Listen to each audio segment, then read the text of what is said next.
ছাড়ুন আমাকে। আপনি বস বলে যা ইচ্ছা তাই করবেন নাকি? এটা ঠিক না। নিহান, তুমি কি সত্যিই আমাকে চিনতে পারছো না? আপনি আমার বস। এর বাহিরে আমাদের কোনো রিলেশন আছে বলে তো মনে হয় না। আমি জানি তুমি আমার উপরে রাগ করে আছো।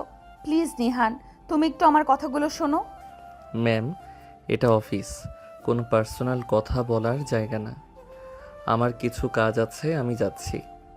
এই বলে নিহান কেবিন থেকে বেরিয়ে যায়। ইরা তার চেয়ারে হেলান দিয়ে বসে। সে নিহানকে কাজের বাহানায় ডেকে তাকে কিস করে দিয়েছিল। সে মনে করেছে নিহান এখনো তাকে থাক থাক, সবটা এখানেই বলে দিলে গল্পের মজাটাই তো থাকবে না। গল্পটি মনোযোগ দিয়ে শুনতে থাকুন, তাহলে খুব ভালোভাবেই বুঝে যাবেন। নিহান কি এখনো আমার উপরে রেগে আছে? আর ও এখানেই বা কি করছে? ও তো দেশে থাকার কথা না। কিছুই বুঝতে পারছি না। আসলে অফিসটা ইরার বাবার। তিনি ব্যবসার কাজে কিছু দিনের জন্য দেশের বাইরে গিয়েছে, তাই ইরা অফিসে এসেছে। এরপর আমাদের দৃশ্য পরিবর্তন হলো সন্ধ্যা 6টায়। অফিস শেষ হয়েছে, সবাই যে যার বাড়ি যাচ্ছে। এরা গাড়ি নিয়ে নিহানকে ফলো করে। নিহান হেঁটে হেঁটে যাচ্ছিল। হঠাৎ করে একটি আলো এসে পরে গাড়ির গ্লাসে। এর পরপরই নিহান গায়েব হয়ে যায়। ও কোথায় গেল? ম্যাম, এবার কোন দিকে যাব? আর কোথাও যাওয়া লাগবে না, বাড়ি চলো। এরপর গাড়ি সোজা বাড়ি চলে আসে। গাড়ি থেকে নেমে ইরা সোজা নিজের রুমে চলে এলো। তার মনটা ভীষণ অস্থির। নিহানের এভাবে হুট করে গায়েব হয়ে যাওয়াটা সে কিছুতেই মেনে নিতে পারছে না। সোফায় ব্যাগটা ছুঁড়ে ফেলে সে জানালার পাশে গিয়ে দাঁড়ালো। বাইরের অন্ধকার আকাশটার দিকে তাকিয়ে পুরনো স্মৃতিগুলো ওর চোখের সামনে ভাসতে লাগলো। 5টা বছর, দীর্ঘ 5টা বছর পর ওকে দেখলাম। একটুও বদলায়নি ও। সে আগের মতোই জেদি আর অভিমানী রয়ে গেছে। কিন্তু ও এখানে কেন?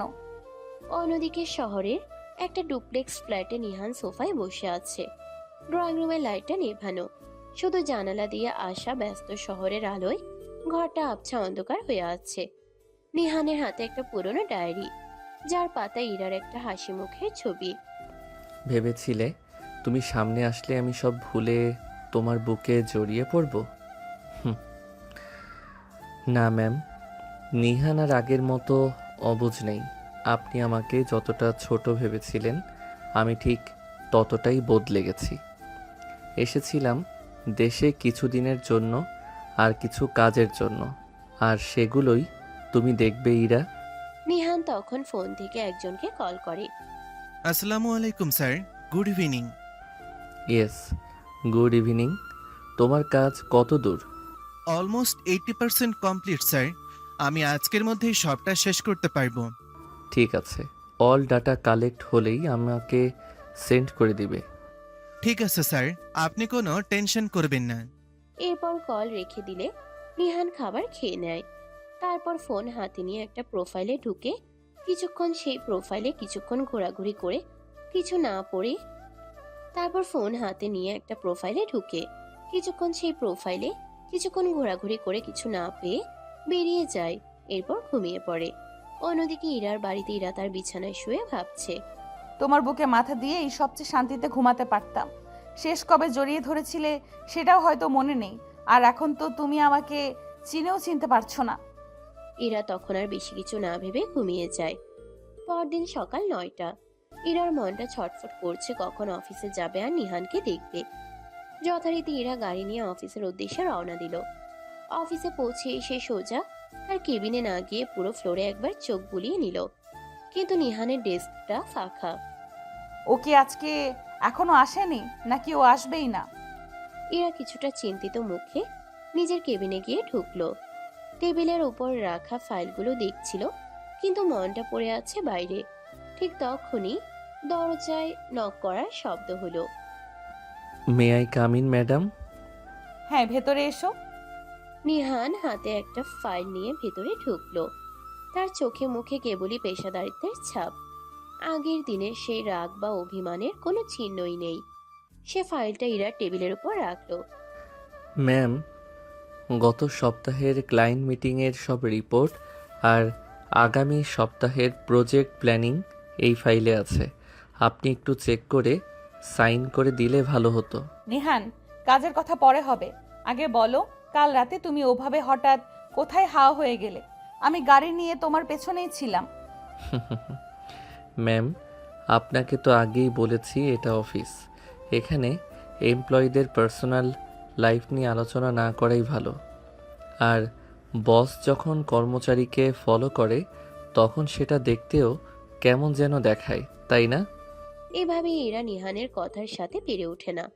প্রতিদিনই এমনটা হচ্ছে, কিন্তু কোনো ভালো খবরই পাওয়া যাচ্ছে না। এভাবেই 2 সপ্তাহ কেটে যায়। এরার বাবা দেশে ফিরে আসে।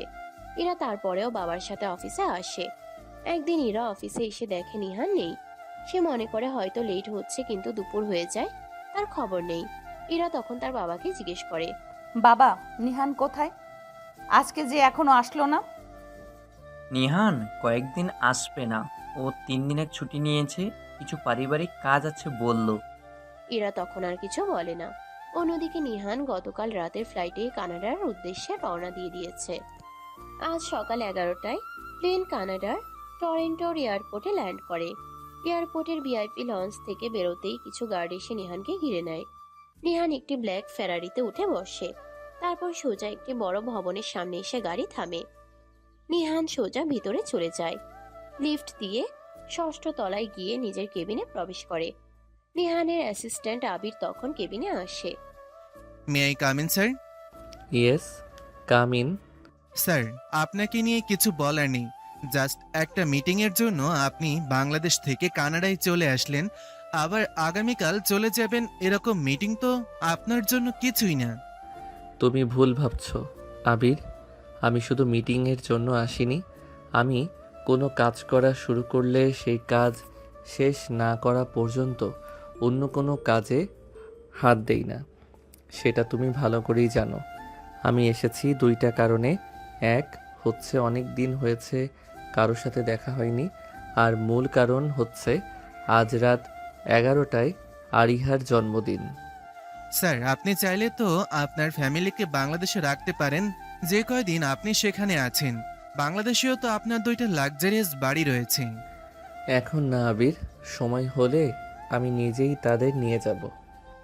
ও স্যার, এখন বুঝতে পেরেছি। ঠিক আছে স্যার, আপনার যে কোনো কিছু প্রয়োজন হলে জানাবেন। আমি আজকে এই মাসের সবগুলো প্রজেক্টের ফাইল চেক দিব, আর রানিং সবগুলো প্রজেক্ট প্রেজেন্টেশনগুলো রিক্যাপ করতে হবে। রাত 9টা পর্যন্ত অফিসে আছি, এর মধ্যেই সবটা শেষ দিতে হবে। আবির ঠিক আছে বলে চলে যায়। নিহান এখন বাড়িতে যাবে না। একেবারে জন্মদিনের সময় গিয়ে আরিহা মানে তার ছোট বোনকে সারপ্রাইজ দিবে।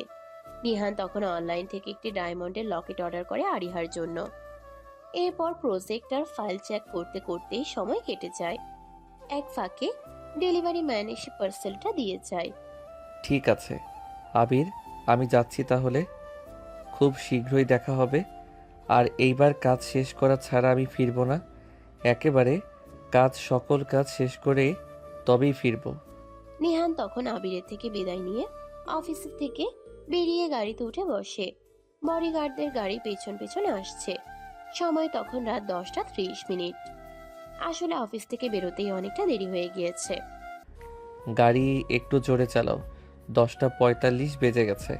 11টার মধ্যে আমাকে পৌঁছাতেই হবে। ড্রাইভার গাড়ির স্পিড বাড়িয়ে দিল। ব্ল্যাক ফেরারিটি রাতে টরেন্টোর বুক চিরে তীরের বেগে ছুটে চলল। ঠিক রাত 10টা 55 মিনিটে গাড়ি গিয়ে থামলো টরেন্টোর এক অভিজাত ভিলার সামনে। পুরো বাড়িটা আলো দিয়ে সাজানো হয়েছে। নিহান গাড়ি থেকে নেমে বডিগার্ডদের উদ্দেশ্যে বলল, তোমরা বাইরেই থাকো, কেউ যেন ভেতরে গিয়ে আমার আসার খবর আগে না দেয়। নিহান পা টিপে টিপে পেছনের দরজা দিয়ে বাড়ির ভেতরে ঢুকলো। হল রুমে তখন বেশ কয়েকজন গেস্ট। সবাই কাউন্টডাউনের জন্য অপেক্ষা করছে। ঘড়ির কাঁটা ঠিক 11টা ছোলো। চারদিক থেকে চিৎকার উঠলো, হ্যাপি বার্থডে আরিহা। ঠিক তখনই নিহান পেছন থেকে এসে আরিহার চোখ দুটো হাত দিয়ে চেপে ধরলো। উফ, এটা কে ভাইয়া? তুমি নাকি অন্য কেউ? এর কি বন্ধ করো তো, কেকটা কাটবো আমি। জন্মদিনের অনেক অনেক শুভেচ্ছা পিচ্ছি আপু আমার। ভাইয়া, তুমি তুমি তো বলেছিলে বাংলাদেশে অনেক কাজ, আসতে পারবে না। আরিহা খুশিতে নিহানকে শক্ত করে জড়িয়ে ধরল। উপস্থিত সবাই নিহানকে দেখে অবাক, কারণ তারা জানে নিহান সহজে তার বিজনেস শিডিউল ভাঙে না। নিহান পকেট থেকে সেই লাল ভেলভেটের বক্সটা বের করে আরিহার সামনে ধরল। ভেতরে চকচক করছে চমৎকার ডায়মন্ডের লকেটটি। ও মাই গড ভাইয়া, এটা তো অসম্ভব সুন্দর। Thank you so much. তোর পছন্দের চেয়ে দামি আর কিছু হতে পারে না। চল এবার কেকটা কেটে ফেল, আমাকে আবার কাল সকালেই ফ্লাই করতে হবে। কালকেই চলে যাবে? কেন ভাইয়া, বাংলাদেশে এমন কি কাজ তোমার? কিছু হিসেব মেটানো বাকি আছে রে, যেটা 5 বছর আগে অসম্পূর্ণ থেকে গিয়েছিল, সেটা এবার শেষ করতে হবে। কেক কাটা আর সেলিব্রেশন শেষ হতে হতে রাত প্রায় 1টা বেজে গেল। নিজের রুমে এসে নিহান যখন ফ্রেশ হয়ে বিছানায় বসলো, তখন তার ফোনটা ভাইব্রেট করে উঠল। স্ক্রিনে ভেসে উঠল আবিরের পাঠানো একটা ফাইলের উপর লেখা প্রজেক্ট বিডি আর A enterprise market analysis and shares.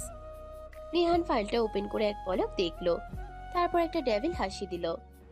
প্রতিশোধ কিভাবে নিতে হয় সেটা ধীরে ধীরে চৌধুরী পরিবারের সবাই হাড়ে হাড়ে টের পাবে। মিসেস আমেনা চৌধুরী নিজের পরিবারের সদস্যদের নিয়ে রেডি থাকুন। এরপর দৃশ্য পরিবর্তন হয়। পরের দিন সকালে নিহান চলে যাওয়ার জন্য প্রস্তুতি নিচ্ছে, তখন তার বাবা মা আসে। বাবা, আমার কিন্তু এগুলো আর ভালো লাগছে না। আমরা চাই একটা সুন্দর পরিবার হয়ে বসবাস করতে, আর তুই এখন অতীত নিয়ে পড়ে আছিস। দেখ বাবা, আমরা চাই তুই অতীতের সবটা ভুলে বাকি জীবনটা সুন্দরভাবে গড়ে তোল। আমরা আছি তোর সাথে। চিন্তা করো না বাবা মা, আমি এবার সবটা শেষ করে তবেই ফিরে আসব, আর এরপর থেকে কখনো নিজের অতীত নিয়ে ভাববো না। নিহান তখন সবার থেকে বিদায় নিয়ে চলে যায়।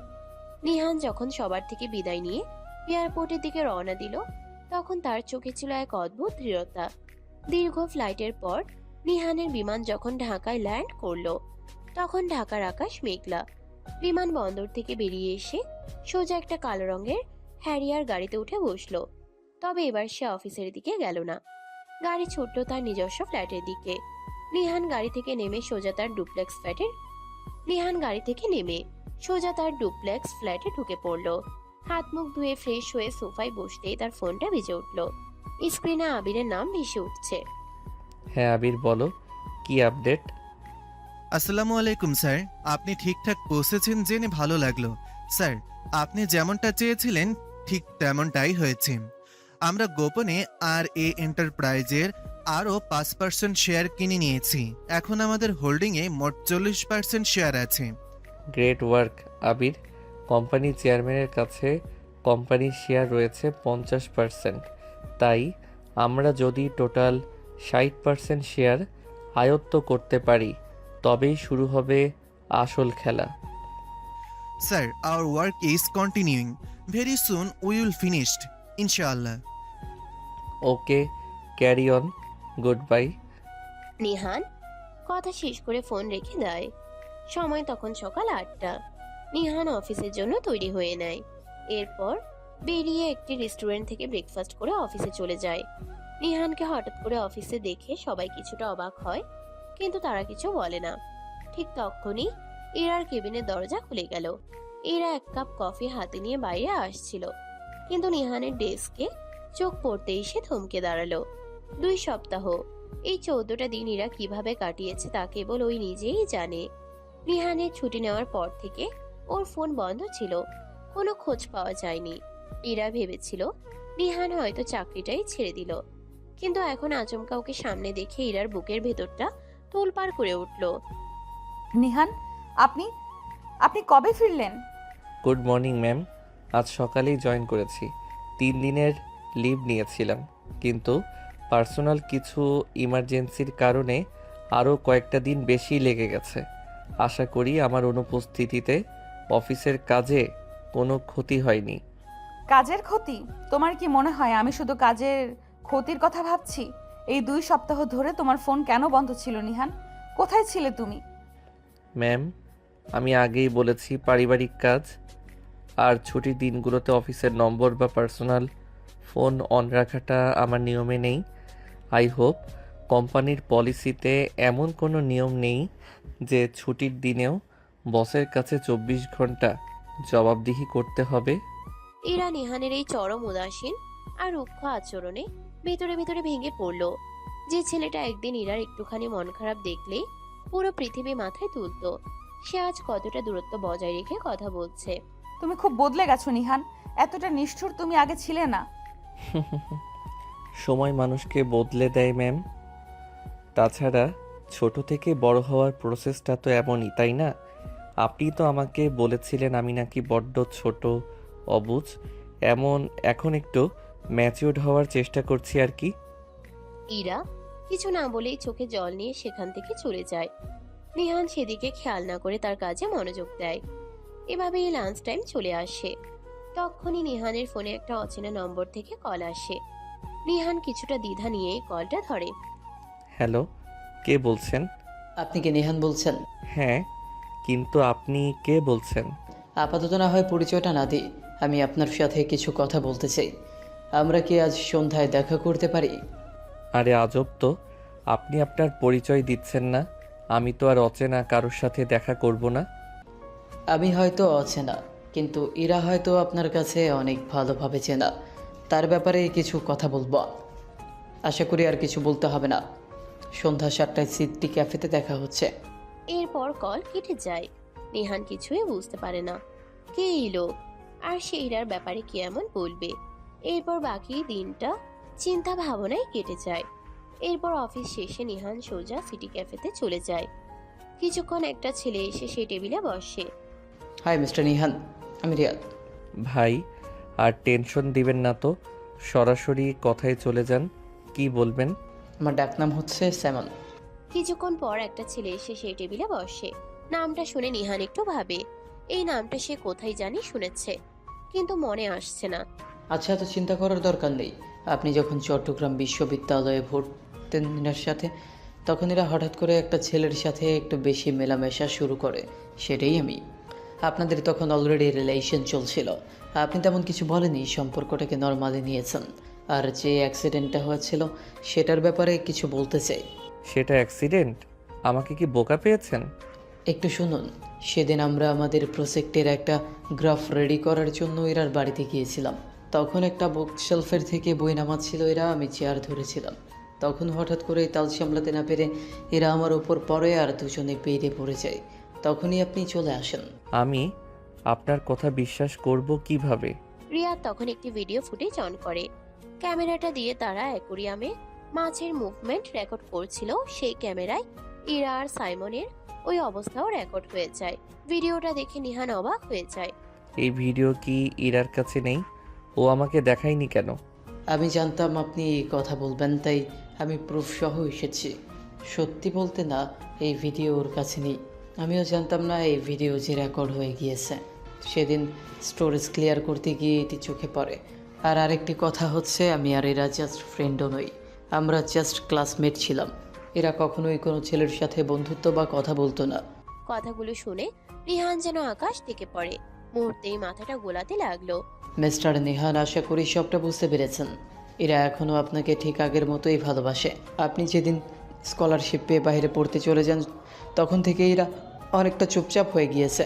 আপনার থেকে আমি বয়সে বড়, সেই হিসেবে একটা কথা বলি, এরাকে গ্রহণ করে নিন। পৃথিবীতে এত মানুষ থাকতে মেয়েটা এখনও তার সেই পিচ্ছি প্রেমিকটাকে মনে রেখে দিয়েছে। এই বলে রিয়াদ বিদায় নিয়ে সেখান থেকে চলে যায়। নিহান কি করবে কিছুই বুঝতে পারছে না। নিহান তখন সোজা ক্যাফে থেকে বেরিয়ে তার বাসায় চলে যায়। নিহান তখন নিজে নিজে বলে, এত কিছু, খেলাটা এখন পুরো ঘুরে যাবে মনে হচ্ছে। ইরা তো কোনো দোষ করেনি, তাহলে তো ইরার শাস্তি পাওয়ার কোনো কারণ নেই। হয়তো ভাগ্যেই এটা লেখা ছিল আমাদের আলাদা হওয়া। তখনই নিহানের মা ভিডিও কল করে। ছেলেকে দেখে বুঝতে পারে কিছু একটা হয়েছে। কিরে বাবা, কি হয়েছে তোর? অনেক কিছু হয়ে গিয়েছে মা। আমি কিভাবে পারলাম এটা করতে? কি হয়েছে বাবা, খুলে বল আমাকে। রিহান তখন রিয়াদের সব কথা খুলে বলে। তারপর তার নতুন প্ল্যান সম্পর্কে বলে। তোর যেটা ইচ্ছা সেটা কর, আমরা তোর সাথে আছি। আমার বিশ্বাস আমার ছেলে কখনো খারাপ কাজ করবে না। নিহান আরো কিছুক্ষণ কথা বলে তারপর কল রেখে দেয়। এরপর নিহান ওয়াশরুমে গিয়ে শাওয়ার নেয়। আজ কেন জানি তার আসল বাবা মায়ের কথা মনে পড়ছে। তাদের কথা ভাবতেই নিহানের চোখ দিয়ে পানি পড়তে থাকে।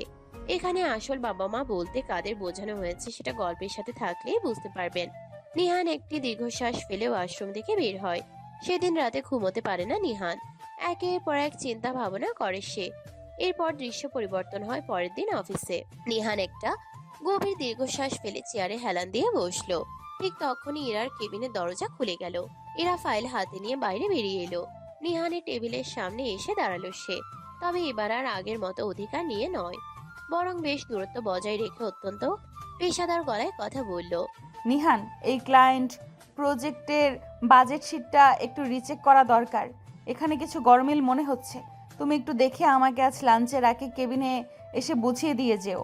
নিহান ইরার মুখের দিকে তাকালো। ইরার চোখের নিচে হালকা কালচে দাগ। স্পষ্ট বোঝা যাচ্ছে কাল রাতে সেও ঠিক মতো ঘুমোতে পারেনি। নিহান শান্ত গলায় বলল, ঠিক আছে ম্যাম, আমি আধা ঘন্টার মধ্যে আসছি। ইরা আর কোনো কথা না বাড়িয়ে নিজের কেবিনে চলে গেল। নিহান আর এক মুহূর্তও নষ্ট করলো না। বাজেট শিটের কাজ দ্রুত শেষ করে ঠিক 20 মিনিটের মাথায় সে ইরার কেবিনের দরজায় টোকা দিল। May I come in madam? হ্যাঁ, এসো। নিহান ভেতরে ঢুকে ফাইলটা ইরার টেবিলের উপর রাখলো, কিন্তু সে ফাইল নিয়ে কথা না বলে সরাসরি ইরার মুখোমুখি দাঁড়ালো। ইরা ফাইলের উপর থেকে চোখ তুলে নিহানের দিকে তাকালো। নিহানের চোখের ভাষা আজ অন্যরকম। ফাইলটা রাখা হয়েছে যখন তুমি যেতে পারো নিহান, বাকিটা আমি দেখে নেব। ম্যাম, বাকিটা আপনি দেখে নিতে পারলেও আমাদের মাঝখানের এই দূরত্বটা আপনি একা মেটাতে পারবেন না। ইরা নিহানের মুখে এমন কথা শুনে চমকে উঠল। সে চেয়ার ছেড়ে উঠে দাঁড়িয়ে বলল, কি বলতে চাইছো তুমি নিহান? আবার কোনো নতুন নাটকের প্রস্তুতি নিচ্ছ, নাকি আমাকে অপমান করার নতুন কোনো উপায় খুঁজছো? নিহান আর নিজেকে ধরে রাখতে পারলো না। সে ইরার দিকে এক পা এগিয়ে এসে ভাঙা গলায় বলল, আমাকে মাফ করে দাও ইরা, আমি বড্ড ভুল করেছি। আমি সত্যি একটা অবুঝ পিচ্ছি ছেলের মতোই আচরণ করেছি। ইরা স্তব্ধ হয়ে গেল। নিহান তাকে ম্যাম না বলে ইরা বলে ডেকেছে, আর তার চোখে পানি। 5 বছর ধরে যে নিহানকে সে চিনেছে, সে নিহানের চোখে সে কোনোদিন জল দেখেনি। নিহান, তুমি এসব কি বলছো? আমি সব জানতে পেরেছি ইরা। সাইমন থুরি রিয়াদের সাথে আমার কাল রাতে দেখা হয়েছিল। ও আমাকে 5 বছর আগের সেই অ্যাক্সিডেন্টের আসল সত্যিটা ভিডিও প্রুফ সহ দেখিয়েছে। আমি কতটা অন্ধ আর বোকা ছিলাম যে নিজের চোখের ভুলটাকেই সত্যি বলে মেনে নিয়ে তোমাকে এতটা কষ্ট দিলাম। ইরা তখনই নিহানকে জড়িয়ে ধরে কান্না করে দেয়। নিহানও চোখের পানি ফেলে। 10 মিনিট পর দুজন দুজনকে ছেড়ে দিয়ে চেয়ারে বসে। এই 5 বছর কোনোদিন ঠিক করে ঘুমাতে পেরেছি কিনা জানি না। আমি তোমাকে আর দূরে যেতে দেব না। এই যে আপু দেখুন, আমি কিন্তু আপনার ছোট। বেশি আদর করলে কিন্তু পরে কি হয়ে যায় ঠিক নেই। নিহানের কথা শুনে ইরা হেসে ওঠে। তাদের ভার্সিটির কথা মনে পড়ে যায়। আচ্ছা, তুমি তো স্কলারশিপ নিয়ে পড়তে গিয়েছিলে, তাহলে দেশে কি করছো? তোমার কোর্স তো এত তাড়াতাড়ি শেষ হওয়ার কথা না। আর এখন থাকছো কোথায়? এগুলো সবই জানতে পারবে ইরা। সামনে অনেক কিছু অপেক্ষা করছে। অনেক কিছু অপেক্ষা করছে মানে? এখন এগুলো নিয়ে আমাকে কোনো প্রশ্ন করো না প্লিজ। তখনই দরজায় কেউ নক। নিহান আর ইরা ফাইল চেকের ভান করে। তখন ম্যানেজার কেবিনে আসে। ম্যানেজার কিছু ফাইল দিয়ে চলে যায়। নিহানও তখন ইরার থেকে বিদায় নিয়ে চলে আসে। ইরা আজকে অনেক খুশি, যেটা কারোর কাছে প্রকাশ করতে পারছে না। অফিস শেষ হলে বাইরে বের হওয়ার সময় ইরা নিহানকে বলে, চলো আজকে তোমার বাসায় যাব। ধুর কি যে বলো, আমি থাকি মেসে, অন্য কোনো দিন যেও। নিহান ইরাকে বিছিয়ে বিদায় নিয়ে চলে আসে। নিহান চিন্তায় মগ্ন হয়ে যায় তার কি করতে হবে। তখনই আবিরের কল আসে। নিহান কল রিসিভ করে। স্যার, কাজ যতটুকু ছিল সবটা কমপ্লিট। এখন বাকিটা তাহলে আপনি দেখছেন। ঠিক আছে, এই সাইডে তোমার আর কোনো কাজ থাকছে না, তাহলে তুমি কোম্পানিতে টাইম দাও। আবির ঠিক আছে বলে কল কেটে দেয়। নিহান তখন হ্যারিয়ার গাড়ির ব্যাক সিটে হেলান দিয়ে একটা লম্বা শ্বাস নিল।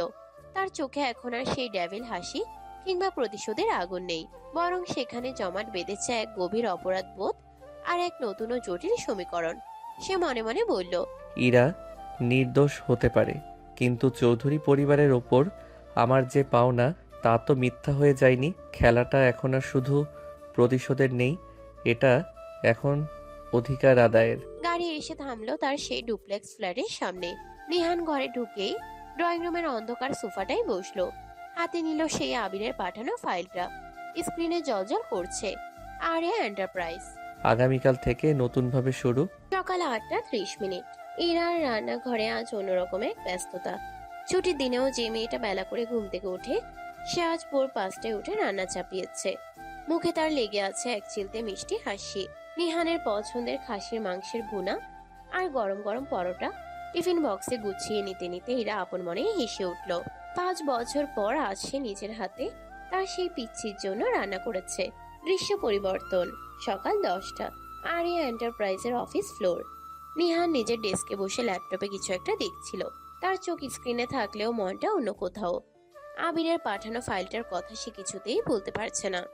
ঠিক তখনই নিহানের ডেস্কে এসে দাঁড়ালো ইরার পার্সোনাল অ্যাসিস্ট্যান্ট জয়া। নিহান সাহেব, ম্যাম আপনাকে জরুরি একটা ফাইলের কাজের জন্য ওনার কেবিনে ডেকেছেন, এখনই যেতে বললেন। ঠিক আছে জয়া, আমি আসছি।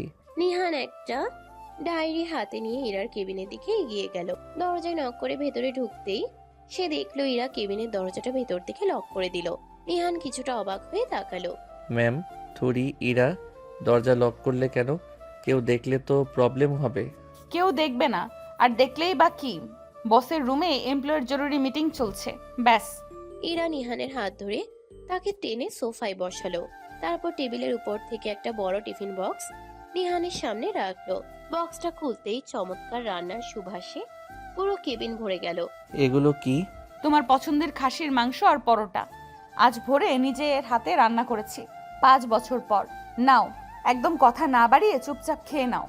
অফিসকে পার্সোনাল জায়গা বানাতে বারণ করেছিলেন যিনি, তিনি নিজেই এখন অফিসে পিকনিক করছেন। তা ম্যাম, কর্মচারীর ওপর এত খাতির কেন শুনি?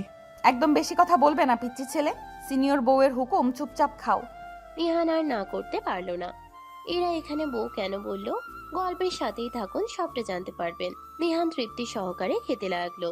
নিহান খেতে খেতে হঠাৎ খেয়াল করলো ইরার ওড়নার এক কোনায় আর গালে কিছুটা ময়দার গুঁড়ো লেগে আছে। বোধহয় তাড়াহুড়ো করে রান্না করতে গিয়ে খেয়াল করেনি। ইরা, এদিকে আসো তো। কি হলো, ঝাল লেগেছে? আরে না, আসো না একটু কাছে। ইরা নিহানের দিকে একটু ঝুঁকে আসতেই নিহান আলতো করে নিজের হাত বাড়িয়ে ইরার গালের ময়দাটুকু মুছে দিল। নিহানের আঙ্গুলের ছোঁয়া লাগতেই ইরার শরীরের ভেতর যেন এক মৃদু বিদ্যুৎ তরঙ্গ বয়ে গেল। সে নিহানের চোখের দিকে তাকালো। নিহানের চোখ দুটোতেও তখন এক গভীর তৃষ্ণা। রান্না করতে গিয়ে নিজের খেয়াল রাখার কথা ভুলে যাও, তাই না? কেবিনের এসির ঠান্ডা বাতাসটাও যেন হঠাৎ উধাও হয়ে গেল। দুজনে নিঃশ্বাসের গতি তীব্র হতে লাগলো। ইরা নিহানের আরো কাছাকাছি চলে এলো। তার দুহাত নিহানের কাঁধের উপর শক্ত হয়ে বসলো। নিহানও নিজের অজান্তেই ইরার কোমর জড়িয়ে ধরলো। 5 বছরের দূরত্ব যেন নিমিষেই গলে জল হয়ে যাচ্ছিল। নিহান ইরার ঠোঁটের দিকে তাকালো। এরা লজ্জায় চোখ দুটো বন্ধ করে নিল। ঠিক যখন নিহান এরার আরো কাছে এসে নিজের ঠোঁট দুটো ইরার ঠোঁটের উপর ছোঁয়াতে যাবে, ঠিক তখনই নিহানের পকেটে থাকা ফোনটা সজোরে ভাইব্রেট করে উঠল। চমকে উঠে দুজনেই ছিটকে সরে গেল। ইরা দ্রুত নিজের ওড়না ঠিক করতে করতে অন্যদিকে মুখ ঘুরিয়ে দাঁড়িয়ে রইল। তার ফর্সা গাল দুটো তখন লজ্জায় লাল হয়ে গেছে। নিহান নিজের অস্থিরতা সামলে পকেট থেকে ফোন বের করলো। স্ক্রিনে দেখলো আবিরের নাম। নিহান গলা খাকারি দিয়ে কলটা রিসিভ করলো। হ্যাঁ আবির, বলো। Sir, good news. আমিনা চৌধুরীর এক বিশ্বস্ত শেয়ার হোল্ডার আর্থিক সংকটে পড়ে ওনার 5% শেয়ার বাজারে ছাড়ার সিদ্ধান্ত নিয়েছেন। আমরা যদি আজ বিকেলের মধ্যে ওটা লুফে নিতে পারি, তবে আমাদের মোট শেয়ার হবে 65%। যে কোনো মূল্যে ওই শেয়ার আমাদের চাই আবির।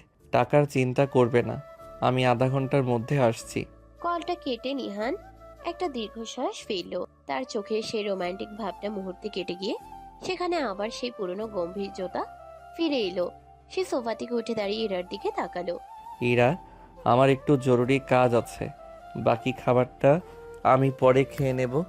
আমাকে এখন বের হতে হবে। এক্ষুনি? দুপুরের লাঞ্চের তো আরো অনেক দেরি। কি এমন কাজ নিহান? অফিসেরই কিছু কাজ, পরে বলবো। লক্ষ্মী মেয়ের মতো দরজাটা খুলে দাও। ইরা আর কিছু না বলে লক খুলে দিল।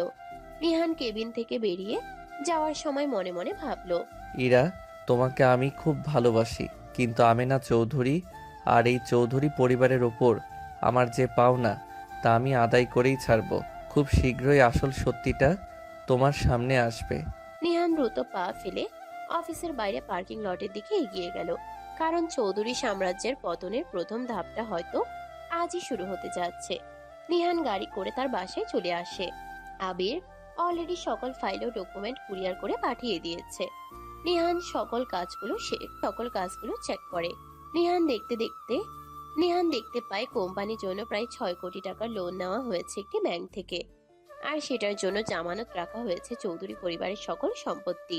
নিহান এটা দেখে একটা ডেভিল হাসি দেয়। দিন দিন যেন কাজটা অনেক সহজ হয়ে আসছে। একজন বাবা মা হারা ছেলে কতটা ভয়ঙ্কর হতে পারে সেটা দেখিয়ে দিব। নিহান তখন তার ফোন হাতে নেয়। তখন একটি ছবি সামনে পড়ে, এটাতে ইরা নিহানের বুকের উপর বাচ্চাদের মতো করে ঘুমিয়ে আছে। নিহান একটা মুচকি হাসি দেয়। তখন তার একটা কথা মনে পড়ে, ফ্ল্যাশব্যাক। ইরা নিহানকে প্রথমবার দেখার পর থেকেই পছন্দ করা শুরু করেছে।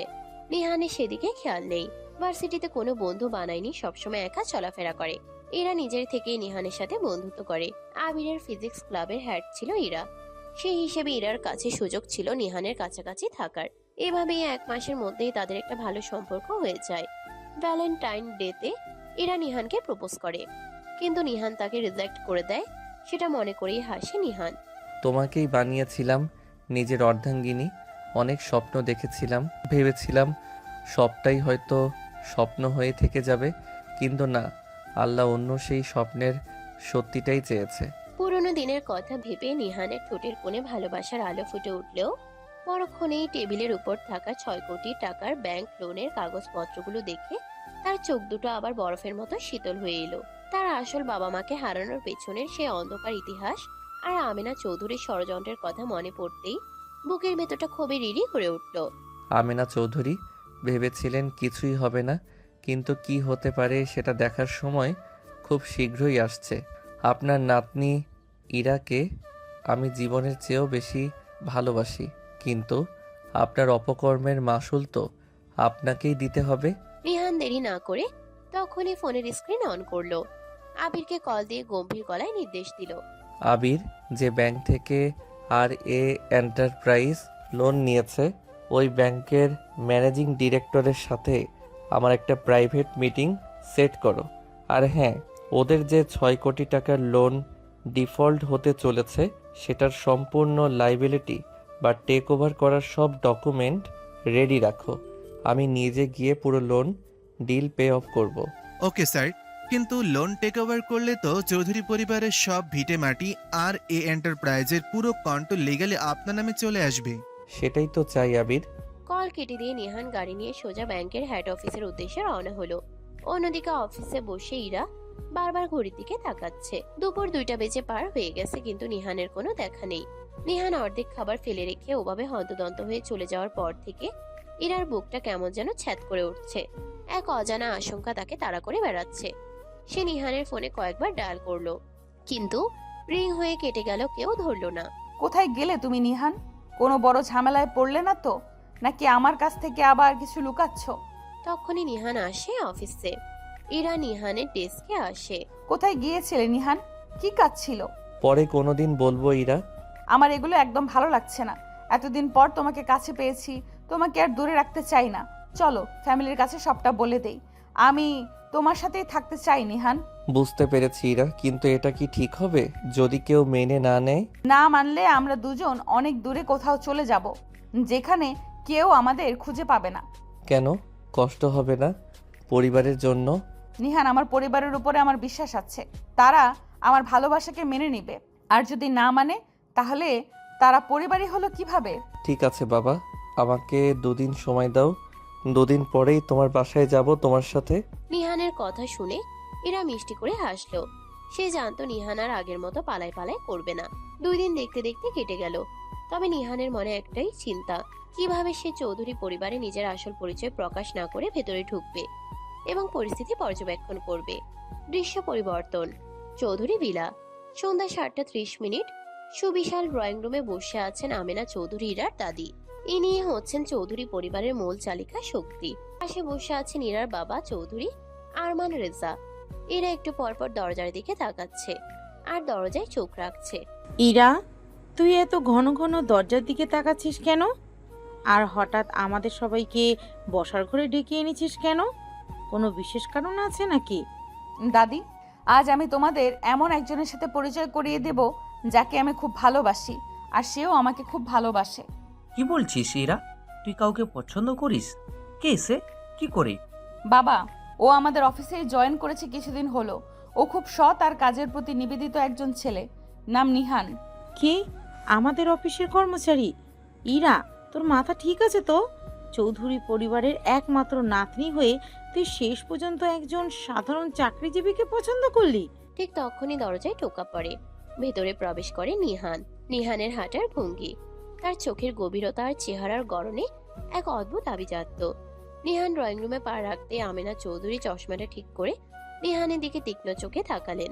এই ছেলেটা চলাফেরা, চোখের চাহনি কেমন যেন বড্ড চেনা চেনা লাগছে, ঠিক যেন 20 বছর আগের সেই। না না, আমি হয়তো বেশি ভাবছি। আসসালামু আলাইকুম। ওয়ালাইকুম আসসালাম। এসো নিহান, বসো। নিহান সোফায় বসলো। ইরার বাবা নিহানের সাথে কথা বলে বুঝতে পারলেন ছেলেটির ব্যক্তিত্ব আর চিন্তা ভাবনা খুবই চমৎকার। ইরার বাবা নিহানের ব্যবহারে বেশ সন্তুষ্ট হলেন। নিহান, ইরা তোমাকে ভালোবাসে আর তোমার কথাবার্তায় আমি খুব খুশি। আমার দিক থেকে এই সম্পর্কে কোনো আপত্তি নেই। থ্যাংক ইউ বাবা। সবাই যখন খুশি, ঠিক তখনই আমেনা চৌধুরী গম্ভীর গলায় টেবিল চাপড়ে উঠলেন। থামো সময়, এত তাড়াহুড়ো করার কিচ্ছু নেই। আরমান, তুই এক কথায় রাজি হয়ে গেলি? এই ছেলে কোথা থেকে এসেছে? ওর বংশ পরিচয় কি? কিছুই তো আমরা জানি না। সামান্য একজন কর্মচারীর হাতে আমি আমার নাতনিকে সঁপে দিতে পারি না। দাদি, তুমি এমন বলছো কেন? নিহান খুব ভালো ছেলে। শোনো নিহান, পরিবারের সবাই রাজি হলেও আমি এত সহজে এই সম্পর্কের সাইন দেব না। তবে আমি তোমাকে একটা সুযোগ দিতে পারি। বলুন ম্যাম, কি করতে হবে আমাকে? তোমাকে আজ থেকে এই চৌধুরী বিলাতেই থাকতে হবে। আগামী 1 মাস তুমি আমাদের চোখে চোখে থাকবে।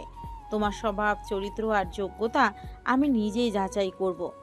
1 মাস পর যদি আমার মনে হয় তুমি আমার নাতনির যোগ্য, তবে আমি নিজে দাঁড়িয়ে থেকে তোমার হাতে ইরাকে তুলে দেব।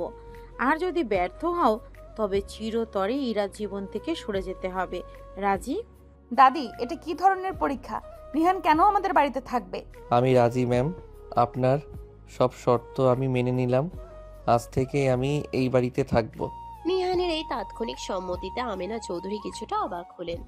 নিহানের চোখে কোনো ভয় ছিল না, বরং ছিল এক অদ্ভুত আত্মবিশ্বাস। নিহান মনে মনে ভাবল, আমেনা চৌধুরী, আপনি আমাকে পরীক্ষা করার সুযোগ চেয়েছেন, আর আমি পেলাম আপনার অতীতে ঘটে যাওয়া সমস্ত অন্যায়ের প্রমাণ। এক ছাদের নিচে বসে জোগাড় করার সুযোগ। খেলাটা মাত্র শুরু হলো। এরপর নিহানের জন্য চৌধুরী বিলার একটি গেস্ট রুম গুছিয়ে দেওয়া হলো। রাতের খাবার শেষে সবাই যার যার রুমে চলে গেল। ইরা গোপনে নিহানের ঘরে এসে ঢুকলো। তুমি দাদির এই অদ্ভুত সত্ত্বে রাজি হতে গেলে কেন নিহান? দাদি কিন্তু খুব কঠোর মানুষ। আমার বউয়ের হুকুম মানতে হলে এইটুকু পরীক্ষা তো দিতেই হবে, তাই না সিনিয়র বউ? তাছাড়া তোমার কাছাকাছি থাকার এর চেয়ে ভালো সুযোগ আর কি হতে পারে? দুষ্টু একটা, একদম বেশি কথা বলবে না। ইরা হেসে নিহানের ঠোঁটে একটা কিস করে ঘর থেকে বেরিয়ে গেল। ইরা চলে যাওয়ার পর নিহানের চেহারা থেকে হাসির রেখা মুছে গেল। সে জানালার পাশে গিয়ে দাঁড়ালো। বাইরের অন্ধকারে তাকিয়ে ড্রয়ার থেকে আবিরের পাঠানো সে ফাইলটা বের করলো। 1 মাস, এই 1 মাসের মধ্যেই আর এ এন্টারপ্রাইজের শেয়ার আর ব্যাংকের লোনের আসল সত্যটা এই বাড়ির সবার সামনে আনবো। চৌধুরী পরিবারের আসল রূপ ফাঁস করার সময় এসে গেছে। আমিনা চৌধুরীও তখন নিজের রুমে পায়চারি করছিলেন। নিহানের চেহারাটা বারবার তার চোখের সামনে ভেসে উঠছিল। ছেলেটার নাম নিহান, ওর চাল চলন এত চেনা লাগছে কেন? ওর কি কোনো গোপন উদ্দেশ্য আছে? আমাকে সতর্ক থাকতে হবে। একদিকে আমিনা চৌধুরীর সন্দেহ, অন্যদিকে নিহানের গোপন প্ল্যান, আর মাঝখানে ইরার নিখাত ভালোবাসা। এই নিয়ে শুরু হলো চৌধুরী বিলার নতুন অধ্যায়। চৌধুরী বিলায় নিহানের প্রথম সপ্তাহটা কাটলো বেশ রোম্যান্স আর উত্তেজনার মধ্য দিয়ে। নিহান শুধু অফিসেই নয়, চৌধুরী বিলার প্রতিটি নিয়ম আর আদব কায়দা নিখুঁতভাবে মেনে চলছিল। তার ব্যবহারে বাড়ির কাজের লোক থেকে শুরু করে ড্রাইভার সবাই বেশ মুগ্ধ।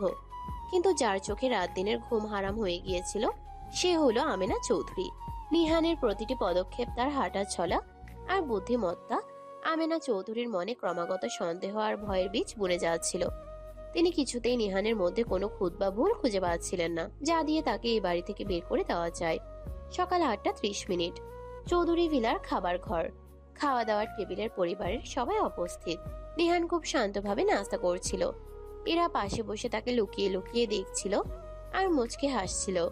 ঠিক তখনই আমেনা চৌধুরী গলা খাকারি দিয়ে কথা শুরু করলেন। নিহান, শুনলাম তুমি নাকি কানাডায় বড় হয়েছো আর ওখানকার একটা ইউনিভার্সিটি থেকে বিজনেস ডিগ্রি নিয়েছো। জি ম্যাম, ঠিকই শুনেছেন। তা আমাদের অফিসে তো তুমি সামান্য একটা পোস্টে জুনিয়র এমপ্লয়ি হিসেবে ঢুকলে। তোমার কি মনে হয় না চৌধুরী পরিবারের জামাই হওয়ার জন্য তোমার যোগ্যতা আরও অনেক বেশি হওয়া উচিত ছিল? আজ বিকেলে আমাদের এন্টারপ্রাইজের ফরেন ক্লায়েন্টের সাথে একটা বিশাল ডিল ফাইনাল হওয়ার কথা, কিন্তু আমাদের সিনিয়র প্রজেক্ট হেড হঠাৎ অসুস্থ হয়ে পড়েছেন। যদি তোমার সত্যি কোনো ক্ষমতা থাকে তবে আজকের এই মিটিংয়ের প্রেজেন্টেশনটা তুমি দেবে। যদি কানাডিয়ান ক্লায়েন্টরা রাজি হয় এবং ডিল সাকসেসফুল হয় তবেই বুঝবো তোমার মধ্যে কোনো দম আছে। দাদি, এটা কিভাবে সম্ভব? এত বড় ফরেন ডিল আর প্রেজেন্টেশনের জন্য কোনো প্রিপারেশনের সময় পর্যন্ত দেওয়া হচ্ছে না। নিহান কিভাবে একা সব সামলাবে? হ্যাঁ আম্মা, এরা ঠিকই বলছে। এত বড় রিস্ক নেওয়াটা কি ঠিক হবে? রিস্ক না নিলে যোগ্যতা প্রমাণ হবে কিভাবে আরমান? যদি ও না পারে তবে সোজাসুজি মেনে নিক যে ও এই পরিবারের যোগ্য নয়। ঠিক আছে ম্যাম, আমি এই চ্যালেঞ্জ গ্রহণ করলাম। আজ বিকেলের মিটিংয়ের প্রেজেন্টেশন আমি দেব। নিহানের এই আত্মবিশ্বাস দেখে আমেনা চৌধুরী মনে মনে একটু ধাক্কা খেলেন, তবে ভেতরে ভেতরে একটা চাল চাললেন।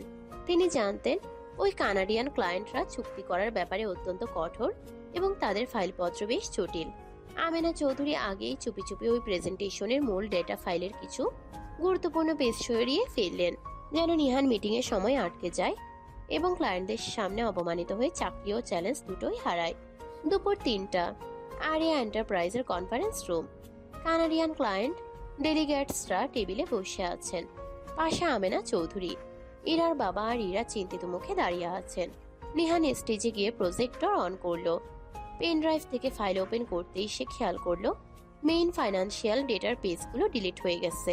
নিহান, প্রজেক্টরের স্ক্রিনে তো মেইন স্লাইডগুলো দেখাচ্ছে না। আমেনা চৌধুরী মনে মনে হাসে। এবার বুঝবে নিহান, পুরো ক্লায়েন্টের সামনে এখন তুই অপমানিত হবি। কিন্তু নিহান এক মুহূর্তের জন্য ঘাবড়ালো না। সে প্রজেক্টর অফ করে দিল এবং সরাসরি ক্লায়েন্টের দিকে এগিয়ে গেল। তারপর কোনো ফাইল বা প্রজেক্টরের তোয়াক্কা না করে সম্পূর্ণ অনর্গল আর ফ্লুয়েন্ট কানাডিয়ান অ্যাকসেন্ট পুরো প্রজেক্টের ব্যাকগ্রাউন্ড, মার্কেট অ্যানালাইসিস আর ফিচার প্রফিট মার্জিন মুখে মুখেই মুখস্থ উপস্থাপন করতে শুরু করলো। সে শুধু প্রজেক্ট ডিসক্রাইব করলো না, ক্লায়েন্টরা কি প্রশ্ন করতে পারে তার নির্ভুল উত্তর আগেই দিয়ে দিল। প্রেজেন্টেশন শেষে ক্লায়েন্ট হেড উঠে দাঁড়িয়ে হাততালি দেয়। Wow, fantastic execution, Mr. Nihan. Your market depth and Canadian business strategy knowledge is outstanding. We are signing this contract right now. Conference রুমে উপস্থিত সবাই একসাথে তালি দিয়ে উঠল। ইরার বাবা খুশিতে নিহানকে জড়িয়ে ধরলেন আর ইরা গর্বে নিহানের দিকে তাকিয়ে রইল। অন্যদিকে আমেনা চৌধুরীর মুখ চুল হয়ে গেল। নিহানকে খাদে ফেলতে গিয়ে কোম্পানির জন্য একটা সুবিশাল লাভজনক চুক্তি হয়ে গেল। মিটিং শেষে নিহান আমেনা চৌধুরীর কাছে এগিয়ে গেল। ফাইল থেকে পেজ সরালেই ডেটা মুছে যায় না ম্যাম, কিছু হিসাব মাথায় গেঁথে থাকে, বিশেষ করে যেগুলো নিজের বাবার রেখে যাওয়া শিক্ষার অংশ। নিহানের এই কথা শুনে আমেনা চৌধুরীর গায়ের পশম খাড়া হয়ে গেল। এরপর রাত নামলো চৌধুরী ভিলা। আমেনা চৌধুরী নিহানের উপর চরম ক্ষিপ্ত। যে কোনো মূল্যে নিহানকে এমন কোনো ফাঁদে ফেলতে হবে যেন সবাই তার উপর থুতু ফেলে। তিনি বাড়ির পুরনো কাজের লোক কালামকে ডেকে গোপনে কিছু টাকা দিলেন। কালাম শোন, নিহানের রুমে এখন কেউ নেই। ওর আলমারিতে আমার এই সোনা আর হীরের হারের বাক্সটা রেখে আয়। কাল সকালে আমি পুরো বাড়িতে শোরগোল তুলব যে আমার বহু মূল্যের হার চুরি হয়েছে। আর যখন ওর রুম থেকে হার পাওয়া যাবে তখন আরমান বা ইরা কেউ ওকে রক্ষা করতে পারবে না।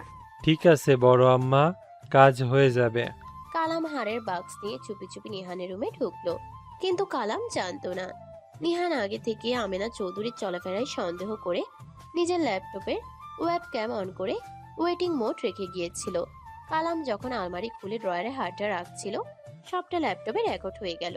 পরদিন সকাল 10টা, চৌধুরী ভিলার বসার ঘর। আমেনা চৌধুরী চিৎকার চেঁচামেচি শুরু করে পুরো বাড়ি মাথায় তুলেছেন। ইরার বাবা ইরা, নিহান এবং বাড়ির সব কাজের লোকেরা সেখানে জড়ো হয়েছে। আমার এত দামি হীরার হারটা দরয়ের থেকে গায়েব হয়ে গেল। এই বাড়িতে আগে কখনো কোনো চুরি হয়নি।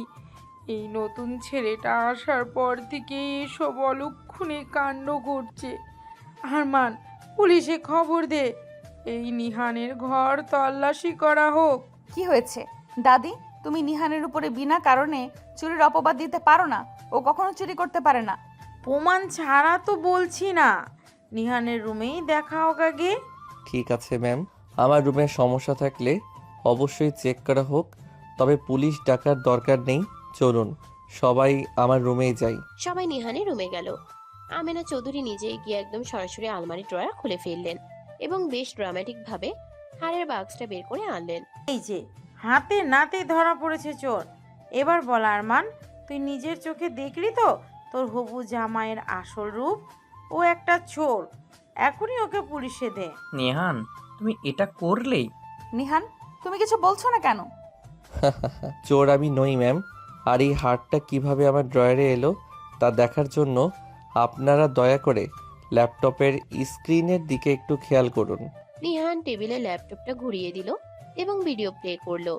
স্ক্রিনে স্পষ্ট দেখা গেল গতকাল রাতে আমেনা চৌধুরীর অনুগত কাজের লোক কালাম চুপি চুপি এসে আলমারিতে বাক্সটা লুকিয়ে রেখে যাচ্ছে। দৃশ্যটা দেখে ড্রয়িং রুমে এক অদ্ভুত নীরবতা নেমে এলো। কালাম, তুই এটা করলি?